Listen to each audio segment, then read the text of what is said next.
Okay, well, first of all, let me say good afternoon. I'm Damon Allen. I'm the Senior Vice President with the Federal Home Loan Bank of Cincinnati. Uh, our involvement in this project is by congressional mandate, we set aside 10% of our net earnings for affordable housing grants, which we deliver through our members, Mr. Bellamy and his staff here at Citizens National Bank of Paintsville. So in this project, we have a $375,000 grant.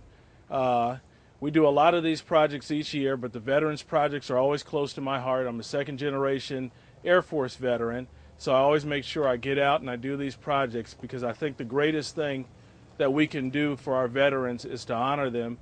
And it's not much to give them a simple place to live. I think that's the least we can do. So on behalf of the Federal Home Loan Bank of Cincinnati, I'm glad to be here. I want to thank Mountain Comprehensive Care Center, and I want to thank Citizens National Bank for their role. And also thank you guys for just inviting us out today. So thank you.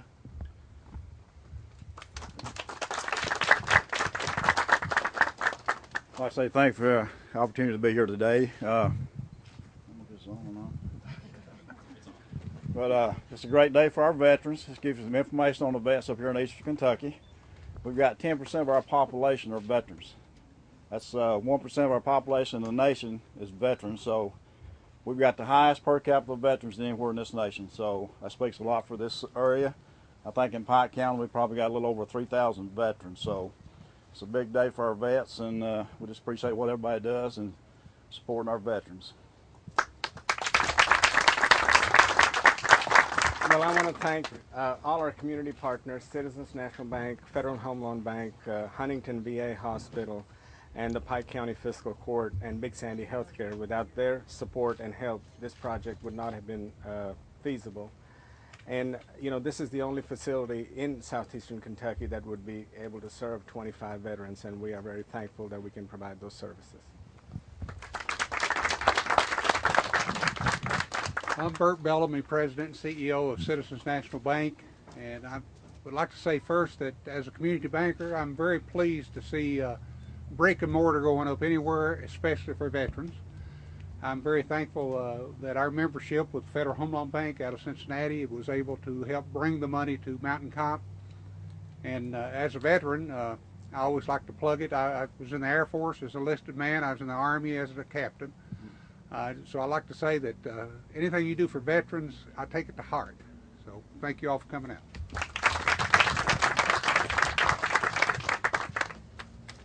My name is John Doug Hayes. I am Deputy Judge Executive of Pike County, and I'm here on behalf of Judge Wayne T. Rutherford, who had another commitment and apologizes for that.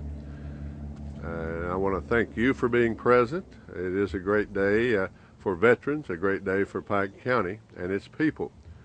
I want to welcome one of our magistrates on the fiscal court, Vernon Chick Johnson. Thank you, Chick, for being here and for your support of this. And I want to thank Mountain Comprehensive Care, our working partner here. If you're wondering what Pike County has to do with this, we happen to own the land you're standing on right now. And we have a great partner in Mountain Comprehensive Care, and Julie Paxton is one of our good friends and working associates and has done so much here for people in need.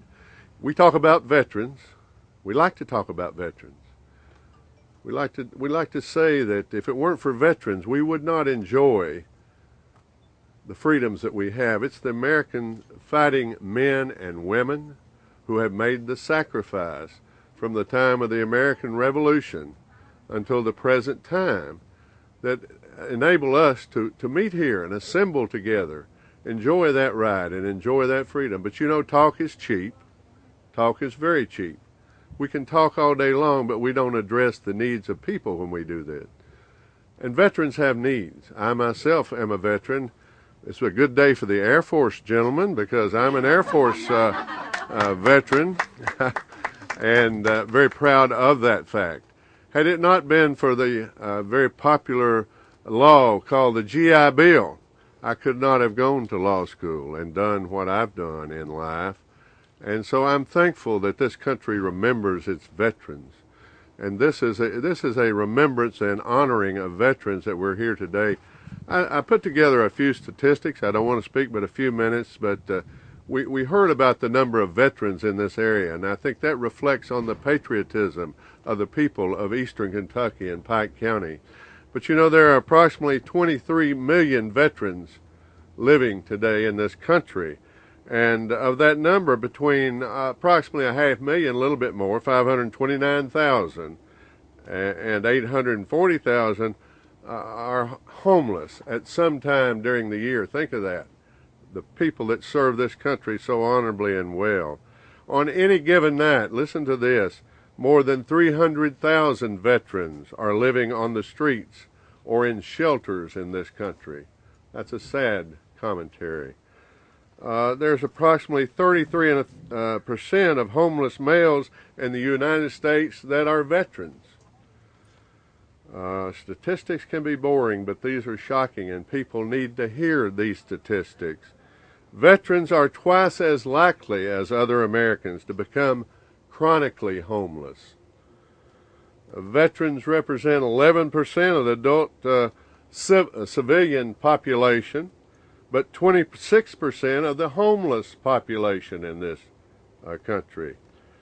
And these statistics just go on and on. Veterans are more at risk of becoming homeless than non-veterans. The number of homeless Vietnam veterans, male and female, listen to this, is greater than the number of soldiers who died during the Vietnam War. And there's lots of causes for homelessness of the veterans and the high proportion of veterans who are homeless. Just listen to some of these. Combat-related physical and emotional or mental illness and disability, very prevalent. Lack of income due to limited education and lack of transferable skills from military to civilian. My dad was a combat infantryman in World War II, wounded in the Battle of the Bulge on January the 3rd. He didn't bring home many transferable skills, I can assure you. Not much demand for people who operated Browning automatic rifles, BARs. But that's a problem with our veterans today. Substance abuse oftentimes accompanies these physical and mental and emotional problems that veterans have. We could go on and on. Suffice it to say that this project, in one small way, begins to address this.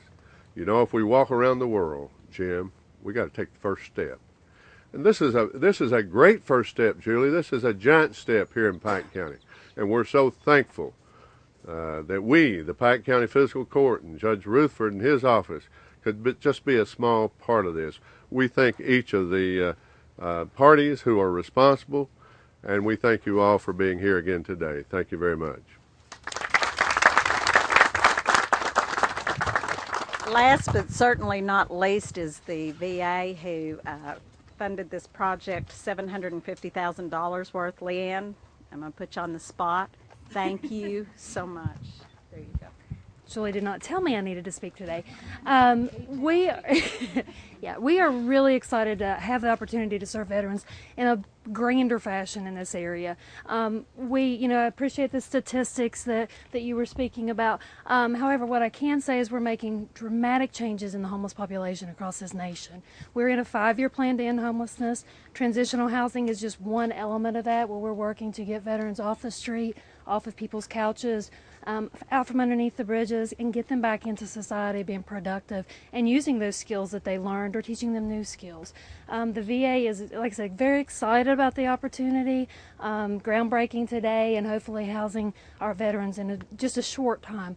The other thing is this is a neat little resource in that it's centrally located between the Lexington VA Medical Center, the Mountain Home, Tennessee VA Medical Center in Huntington. So you'll be serving a lot of veterans from parts of the state that don't typically receive services at the major medical centers. So we're excited to be here, and we'll be along the scary ride as we get started. But it will be a great outcome. We've seen great success with our facilities in Charleston, West Virginia, and we anticipate the same here. So thank you all.